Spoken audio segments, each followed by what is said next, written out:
Давным-давно в одной из многочисленных галактик. Огромный, полностью автономный межзвездный корабль под знаменем Мандалора заканчивал свой долгий путь, прибывая к месту назначения. Впервые за несколько сотен лет был созван Совет Старейшин. Для всех старейшин это событие было впервые в жизни, за исключением постоянного и несменяемого члена Совета, бортового компьютера с искусственным интеллектом, запрограммированного еще самим Мандалором Наивысшим, Великим Отцом Тени. И даже то, чего не может быть, однажды может все-таки случиться.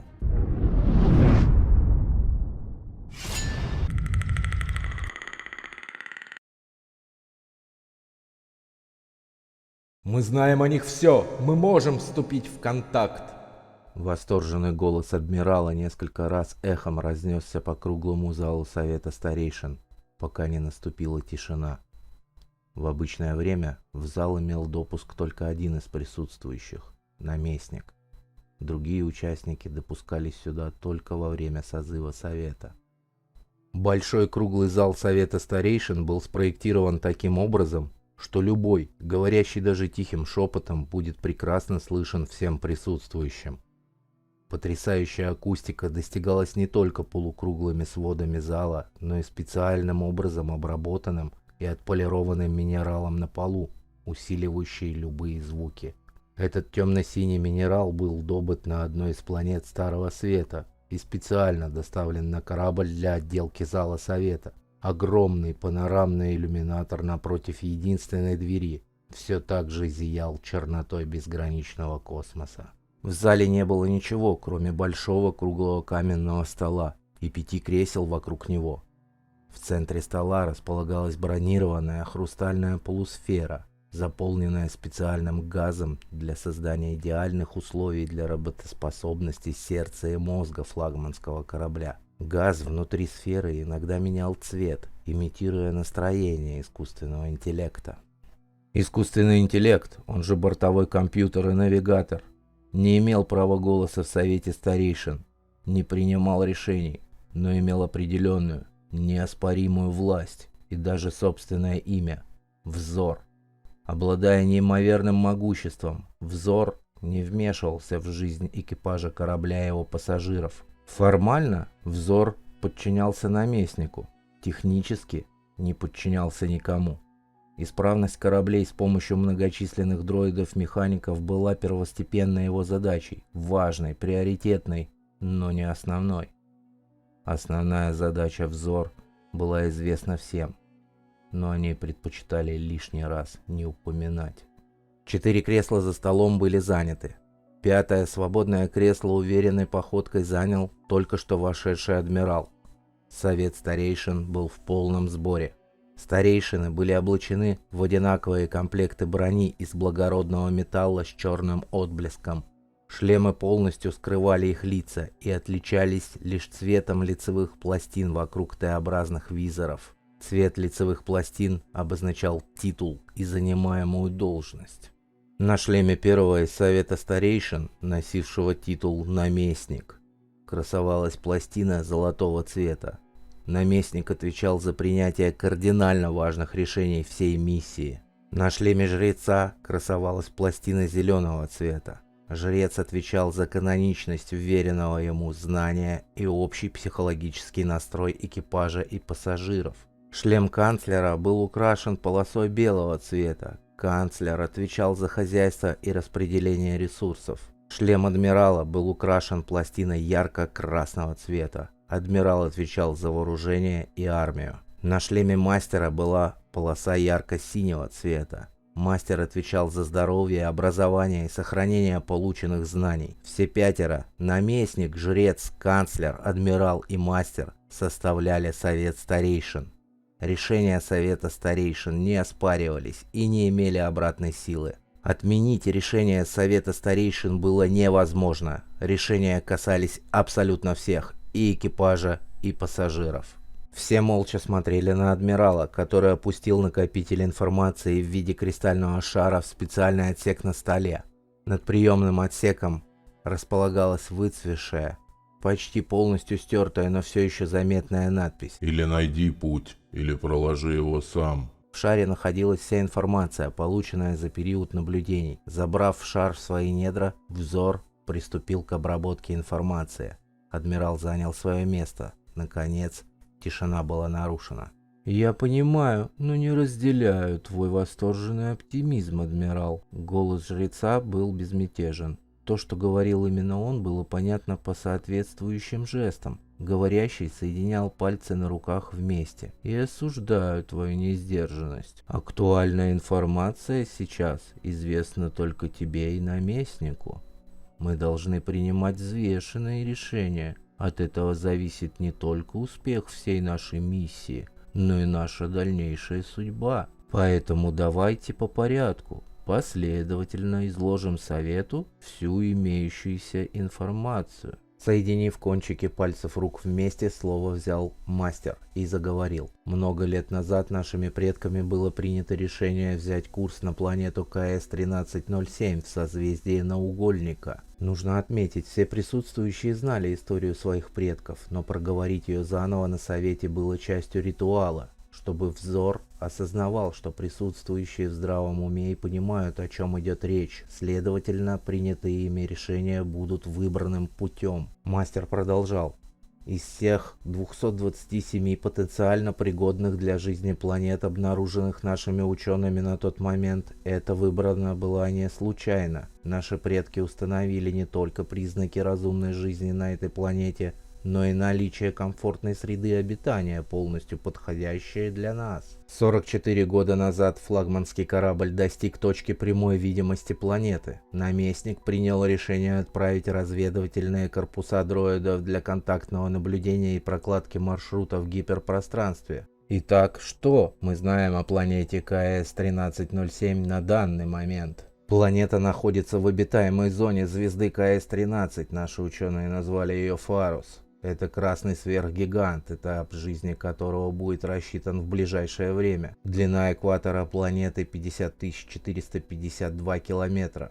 Основную площадь планеты занимает вода. Огромный океан занимает практически всю поверхность планеты. Лишь 15% площади занимают два материка, расположенных очень близко друг к другу. В месте максимальной приближенности материков существует пролив шириной примерно 3000 метров. Один материк находится в северном полушарии планеты, покрыт многочисленными лесами и горами. Второй материк расположен на экваторе, но это не пустыня, скорее влажные тропики, непроходимые джунгли. Год на планете равен 2 стандартным годам звездной системы измерений. Ось планеты стабильна, резких сезонных перепадов не наблюдается. Лишь во время прохождения планетой перигелия, ближайшей к местному Солнцу точки орбиты, начинает таять дрейфующий ледник в океане, и тогда наступает сезон гроз с многочисленными молниями в атмосфере. Планета не только на 100% пригодна для жизни, условия ее можно назвать идеальными для колонизации. Климат и состав воздуха стабилен. Прозрачная полусфера на столе внезапно покраснела, так взор давал понять присутствующим о своем возмущении. Наместник поднял указательный палец вверх, перебив мастера. «Все мы знаем, что колонизация планет не является основной целью нашей миссии». «Совершенно верно, наместник. Я привел данный факт для обсуждения возможной колонизации планеты представителями других разумных рас. Мы должны учитывать все варианты для успешного завершения миссии», — невозмутимо ответил мастер. Полусфера взор вновь стала прозрачной. Мастер продолжил. Наши предки составили подробные карты местности материков. И вот что интересно, на планете обнаружились следы древних довольно крупных построек в виде пирамид и стен, назначение которых нам пока непонятно. Сооружения явно сделаны искусственно, существующей или исчезнувшей цивилизацией. Передаю слово адмиралу. Адмирал свел кончики пальцев рук вместе и заговорил. Все именно так. Потребовалось 43 года, чтобы разведывательные дроиды добрались до средней околопланетарной орбиты. Сразу же начался сбор данных о планете и был проложен маршрут в гиперпространстве. Как только безопасный маршрут был проложен, на орбиту отправились разведывательные корпуса для контактного наблюдения. Наблюдение велось двумя корпусами. Первый наблюдал за северным материком, второй за южным. Первые же полученные данные подтвердили: планета КС-1307 не только обитаема, на планете присутствуют и разумные формы жизни. Члены Совета Старейшин переглянулись и одобрительно закивали головами друг другу. Разумные обитатели планеты – это прямоходящие белковые существа гуманоидного типа, имеют 2 руки и 2 ноги, голову с непонятными отростками, мы назвали их дредами. Вид их довольно неприятен. Взрослые особи на лицевой части головы имеют мандибулы и клыки, чем усиливают омерзительность внешнего вида. Они довольно примитивны в своем развитии, держатся общинами, кланами. Сельское хозяйство им неизвестно, хотя некоторые плоды они употребляют в пищу. Основной рацион питания – мясо, они добывают его охотой. Культ охоты очень сильно развит во всех кланах. Им известен огонь и, как ни странно, электричество. При этом колесо им неизвестно. Основываясь на этом, мы предполагаем, что ранее на планете была другая цивилизация. «Они смертны?» – спросил жрец. «Да». «Откуда известны такие подробности, адмирал? Вы же не вступали в прямой контакт. С чего вы вообще решили, что они разумны?» – задал очередные вопросы жрец. «Мы не вступали в прямой контакт с ними, руководствуясь директивой Совета Старейшин. Все наблюдения велись с орбиты и на местности дроидами-разведчиками, скрытно. Многие из существ сами гибнут на охоте. Также, на случай внезапной агрессии при возможном контакте, мы проверили возможности нашего оружия. Дроиды убили около дюжины одиночных охотников бластерами». «Это может навредить потенциальному контакту!» — воскликнул жрец. «Нет. Все было сделано без свидетелей, к тому же местные бестии быстро растерзали трупы, не оставив следов. Существа представляют собой некий симбиоз членистоногих рептилий и млекопитающих. Они общаются между собой. Язык существ достаточно примитивен, но и сложный одновременно. По нашим предположениям, это не только набор звуков на разных частотах, но и запахи». «Запахи? Общение с помощью запахов?» Мастер поднял палец вверх, перебив речь адмирала. «Да. У них очень развито обоняние. Они прирожденные охотники. Набор звуков мы дешифровали и уверен, что мы сможем общаться с ними». Мастер снова поднял палец вверх, перебив адмирала. «Расскажите поподробнее. Как, например, они называют себя и свою планету?» Адмирал невозмутимо ответил. «Свою планету они называют Яутен, что означает «родная планета» или «наше угодье», или «наша территория», или «земля Яу». Используя различные частоты, звук Яу может означать разные понятия. Это и я, ты, он, она, мы, член клана, охотник, все, что касается обозначения самих себя. При этом есть деление. Например, существа, живущие на северном материке, называют себя Яуду, что буквально означает «охотник холода». Существа, живущие на южном материке, называют себя Яудза, что дословно означает «охотник тепла». Причем интересно, в процессе наблюдений выяснилось, что цвет крови у существ разный. У Яуду, северных, цвет крови ярко-голубой, а у Яудза, южных, ярко-желтый. Есть различия и в окраске существ. Мы предполагаем, что эти различия как-то связаны с адаптацией или приспособлением к климатическим условиям. Существа живородящие, размножаются классическим спариванием самки и самца. Обитают кланами с жесткой иерархией внутри кланов. В каждом клане есть старейшины. Под контролем старейшин вся жизнь клана. Живут охотой. На охоте они применяют простейшие виды орудий. Копья, лук со стрелами, метательные дротики и ножи. Яуду, Яудза, одинаковый язык. Интересно, они знают о существовании друг друга на разных материках? Задал вопрос наместник. Адмирал ответил: да, знают. Отчего же они не объединятся вместе? Расстояние пролива небольшое, его же можно переплыть, или охотники не умеют плавать, рассуждал вслух жрец. Они прекрасные пловцы, отвечал адмирал. В чем же тогда проблема перебраться с материка на материк? Недоуменно спросил мастер. Адмирал чуть опустил голову. Вода. Она занимает большую часть планеты. Океан глубок и кишит неизвестными гадами. За период наблюдения 2 охотников попали в воду пролива. Один случайно, преследуя добычу, оступился на краю скалы. Второй намеренно, видимо, пытаясь перебраться на другой материк, в период Мудру. Оба моментально сгинули в бурлящей пучине. Какие-то подводные твари моментально разорвали их. Гладкая вода обманчива. «Адмирал, не забывай, что сейчас тебе известно больше, чем нам!» Буквально выкинул вверх указательный палец жрец. «Что за период Мудру?» «Мудру», — отвечал адмирал. «Особый ритуал охотников. Попробую объяснить. Иногда в некоторых кланах случается так, что в клане остаются в основном самки. Самцы либо гибнут на охоте, либо... Данный вопрос не до конца изучен, возможно, самок просто больше рождается в определенном клане. Тогда объявляется период Мудру. Самки выходят на охоту. Странные брачные игры. В это время, если кто-то из охотниц поймает охотника из другого клана, то он переходит в клан самки. Если самка будет поймана самцом-охотником, то они вправе образовать новый клан, где эта пара будет старейшинами. Процесс сложный. Охотник должен быть очень опытным, чтобы поймать самку. Он должен обойти ее сзади и обнять руками. Это очень непросто. Самки просто так не дают себя поймать, зная, что на время охоты сами становятся добычей. Зайти к ним со спины практически невозможно.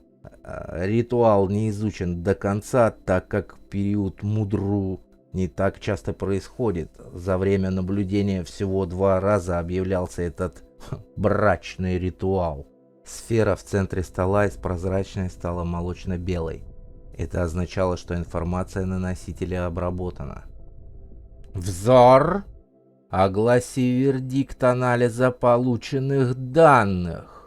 Голос наместника немного дрожал от волнения. Непонятно откуда безэмоциональный голос с металлическими нотками произнес. Полученные данные проанализированы. Обитатели планеты подходят для контакта и передачи вашего бремени.